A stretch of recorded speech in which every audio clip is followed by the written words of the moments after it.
بسم الله الحمد لله والصلاة والسلام على رسول الله صلى الله عليه وسلم. تاسعا المنادى منادى من نايبت باب ነው ማለት ነው። ዘጠነኛው ሙናዳ መንሱብ ከሚሆንበት ባቦች ውስጥ አንደኛው ነው ማለት ነው። قال المصنف رحمه الله باب المنادى ስለ ሙናዳ የሚያወራ ባብ ነው። ሙናዳ ማለት ያው የምንጠራው ነገር ማለት ነው። ተጠሪው አካል ማለት ነው። ያ ተጠሪው ስም መሆን አለበት፣ መንሱብ መሆን አለበት፣ የሚፈልግ መጥሉብ የሆነ ማለት ነው። የሚፈልግ ማለት ነው። አልሙናዳ እንደዚህ የምንጠራው የመጥሉብ የሆነው ስም خمسة أنواع አምስት አይነት ናቸው። المفرد العالم والنكرة المقصودة والنكرة غير المقصودة والمضاف والمشبه بالمضاف. فأما المفرد العالم والنكرة المقصودة ሁለቱ አይነቶች فيبنيان على الضم من غير تنوين مبني على الضم ነው የሚሆኑት في محل نصب مبني على الضم ነው የሚሆኑት ማለት ነው። ወደ ሸርህ ላይ እናያዋለን ማለት ነው ኢንሻአላህ። ونحو يا زيد ويا رجل እንላለን። وثلاثة الباقية منصوبة لا غير ቀሪዎቹ ግን ሶስቶቹ ከመንሱብ ውጪ ሌላ ነገር የላቸው። መንሱብ وعلامة نصبه فتحة ظاهرة ብለን ነው ኢዕራብ የምናደርገው ማለት ነው። ወደ ሸርህ ስንገባ الشرح أسلوب النداء هي نداء أسلوب زي التقاقم من الأساليب المستخدمة في كلامنا اليومي. من الأساليب كالتقاقموش ناتشو المستخدمات يمن التقاماتشو في كلامنا اليومي. هولاي من التقاماتشو كيف تدمروا هولاي من التقاماتشو أسلوبنا التقاقم ويم زينو لأننا كثيرا ما نريد استدعاء شخص لأمر من الأمور. شخص ነገሮችን የምንጠራው ግለሰቦችን የምንጠራው ለአምሪ من الأمور ነው። ለተለያዩ ጉዳዮች እንጣራለን።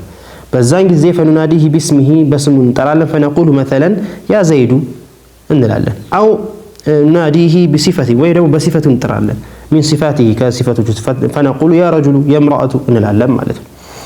ኢዘን ይሄ ሙናዳ የሚባለው ነገር ከስንት አይነት ነገር ይከወናል ይቀናጃል ሙናዳ ብለን የምንጠራው ويتكون أسلوب النداء من شيئين ከሁለት ነገሮች ይቀናጃል ማለት ነው። أحدهما عندኛው حرف النداء ነው። ومن أحرف النداء الهمزة وأي ويا وآيا አለ ሌሎችንም መጨመር ይቻላል። ከአሳኒ ሁለተኛው ደግሞ አልሙናዳ ይሄ እንግዲህ መጀመሪያው حرف النداء መምጣት አለ መምጣቱ حذف ሊሆን ይችላል። حذف ሊሆን ይችላል ሊወድቅ ይችላል ማለት ነው። ወድቆ ሊመጣ ይችላል። የረቢ ስለ ረቢ ኢኒ ስለ ያ ረቢ ማለት ነው። ቀጣመጦም ለፍዙም ሊመጣ ይችላል ወድቆ ሊመጣ ይችላል። ስለዚህ ግዴታ ሁሌ መኖር አለበት አንልም ማለት ነው። ወሳኒ ሁለተኛው ደግሞ አልሙናዳ የምንጠራው ነገር ማለት ነው። وهو الاسم ስም ነው። አልመጥሉብ የሚፈለግ ይقباله መቀበሉ بأحد حروف النداء በአንደኛው حرف النداء አምጥተን የምናስገባው ነገር መጥሉብ የምናደርገው የሚፈለግ ነገር ነው ማለት ነው። ለምሳሌ ያ ዘይዱ ስንል ያ ዘይድ ስም ነው መጥሉብ ነው የሚፈለግ ይقباله መቀበሉ بأحد أحرف النداء ባንዳቸው ይሄው ያ ብያለሁ ማለት ነው። ይሄንን አከናውነን ሙናዳ የምናደርገው በዚህን ጊዜ ከያ ቀጥሎ ያለው ከሐርፍ ኒዳ ቀጥሎ ያለው ቃል እንደየቃሉ መብኒ ይሆናል ወይም ደግሞ መንሱብ ይሆናል። والمنادى من حيث إعرابه وبناؤه نوعان مبني ومعرب. معرب ነው መብኒ ያለ ከያ ቀጥሎ ያለች ስሟ ማለት ነው መጥሉብ የምንለው أولا المفرد العالم ነጠላ የሆነ የወልስም ማለት የሰው ስም ሊሆን ይችላል የመላእክም ስም ሊሆን ይችላል የማንኛውም ብቻ የወልስም እንጠቀመው ማለት ነው። تعريفه هو مفرد የምንለው هو ما ليس مضافا ولا شبيها بالمضاف. እዚህ ጋር የሚፈለገው ሙፍረድ ሲባል ይሄ ሁለትዮሽ ሶስትዮሽ ሳይሆን ما ليس مضافና ولا شبيها بالمضاف مضاف إليه ያልሆነ ማለት ነው እንጂ ያ ዘይድ የሚለው ቃል ዘይዳኒ ቢሆን ለምሳሌ ሁለትዮሽ ቢሆን ወይም ዘይዱነ ቢሆን ችግር የለውም ማለት ነው። ግልጽ ነው አይደል? እኛ የምንፈልገው ሽብህና ሙዳፍና ሙዳፍ ለምሳሌ ጉላሙ ዘይዲን ያለው ለምሳሌ ማለት ሙዳፍ ኢለይሂ ስለዚህ ሙፍረድ አንለው ማለት ነው። مثاله قوله تعالى يا آدم ويا مريم سنل آدم የሚለው መርየም የሚለው ቃል ሙዳፍም ሙዳፍ ኢለይሂም አይደለም ማነው ሙዳፍም ወላ ሸቢህም ቢልሙዳፍ አይደለም ማለት ነው ኢዕራቡሁ ያ ሐርፉ ኒዳ መብኒ على السكون آدم منادى مبني على الضم في محل نسب بوتا نسب ነው لكن مبني على الضم ነው ምንለው ማለት ነው مفرد العالم ስለሆነ لأنه مفرد العالم እሺ ሁለተኛው ደግሞ المنادى النكرة المقصودة نكرة ነው ግን مقصودة ነው ምን ፈልገው ነው ምን ማለት ነው ይሃ تعريفه هي التي يقصد بندائها معين ምን ጠራው ነገር ነኪራ ቢሆንም ያ የነኪራ የፈለግንበት ግን አንድን ግለሰብ ብቻ ነው ሁሉንም የሚያካትት አይደለም مثال قول النبي صلى الله عليه وعلى اله وسلم يا غلام سم الله ሲሉ ያ غلام በማለት የተፈለጉበት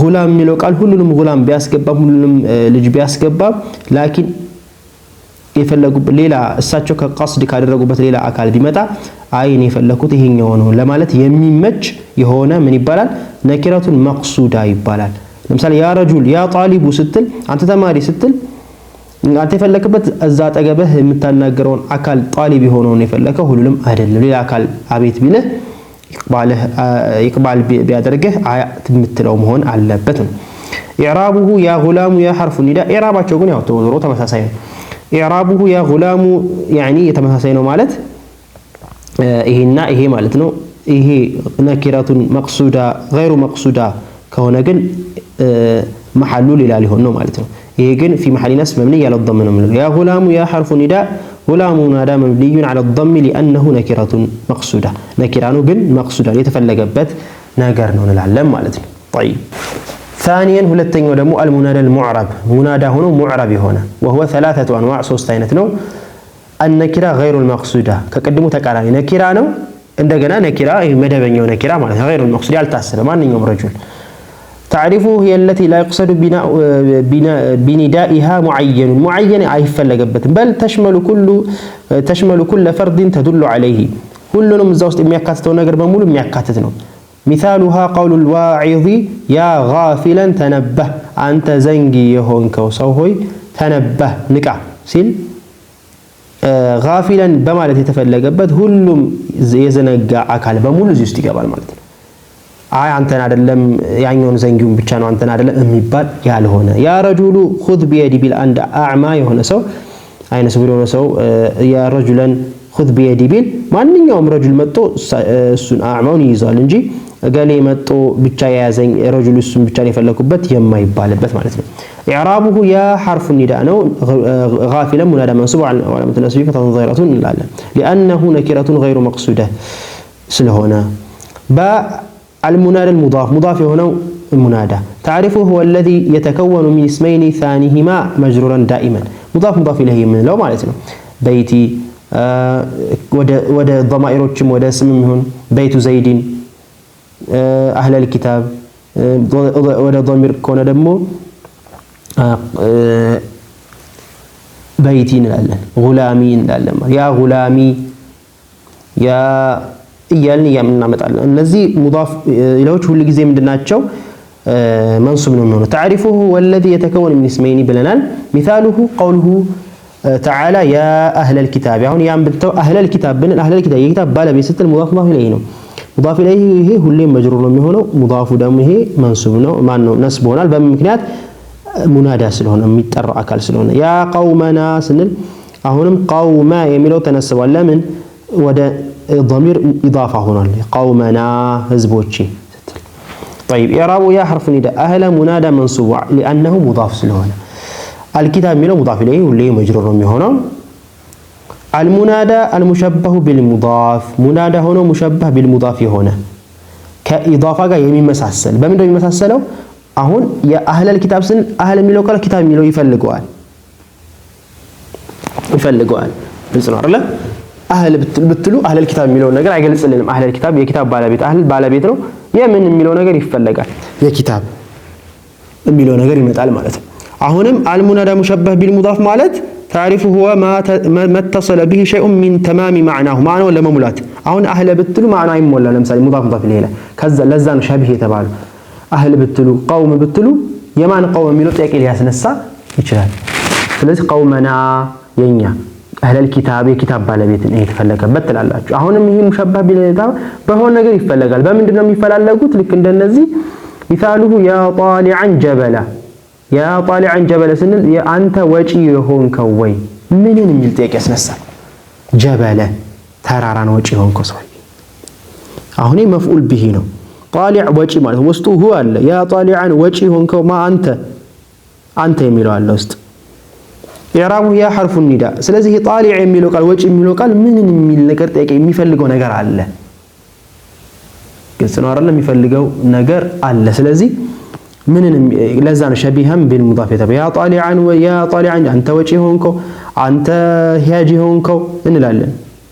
አንተ እንደዚህ ሆንከው እንላለን። ኢዕራቡ ያ ሐርፉ ኒዳ ነው። ጣሊዐን ሙናዳ መንሱብ ያነው ሸቢህ ቢልሙዳፍ ስለሆነ ማለት ነው። ጣሊዐን ጀበለ ስለሆነ وهو وصف ነው። ወስፍ ማለት እስም الفاعل እና እስም المفعول ነው። ወስፍ ምንለው ነገር ይሄ ልክ እንትን ማለት ነው። እንግሊዘኛ ላይ ፕሌየር ምንለው ነገር ማለት ነው። ለምሳሌ ተጫዋች እና ወስፍ ነው አይደል? ሲፈት እንግሊዘኛው ላይ የምታውቁት ማለት ነው። አማርኛውም ላይ እንደዛ የምንጠቀመው ማለት ነው። ወስፍ ብሎ ማለት እንደ እስም الفاعل ከሆነ ለምሳሌ ሂያጂ መቺ ተጫዋች ምንለው ነገር ማለት ነው። ኢአር በእንግሊዘኛ የምንጨምርበት ፕሌየር እና ምንለው ማለት ነው። እሺ ወእስም المفعول ምንለው ደግሞ አማርኛ መድሩብ መخرج ማን ነው? መድሩብ መንሱር ምንለው ተረጂ ረጂ አለ። ለምሳሌ እስም ፋይል ናሲር ረጂ ማሱ። እሺ መንሱር ካልኩኝ የሚረዳ ተረጂ እስም المفعول ይባላል ማለት ነው። እንደነ ወስፍ ማለት እንደነዚህ ማለት ነው። وهو وصف يعمل عمل فعله የፊዕልን ስራ ይሰራል። ለምሳሌ ጣሊዐን የምትለው ቃል فكأنك قلت እንዳልክ ነው የሚቆጠረው። يطلع الجبل ተራራ ነው የሚጣሊዕ ወጪ ነው አይደል? ወደ ፊዕል ቀይሮ እስኪ ጣሊ ወጪ የሚለው ነው የሚወጣ ማለት ነው። አማርኛ ነው። አልጀበለ መፍዑሉን ቢህ መንሱብ ይሆናል ማለት ነው። ስለዚህ በዚህ ሽብህ ቢል ሙዳፍም ከሆነ መንሱብ ነው የሚሆነው ማለት ነው።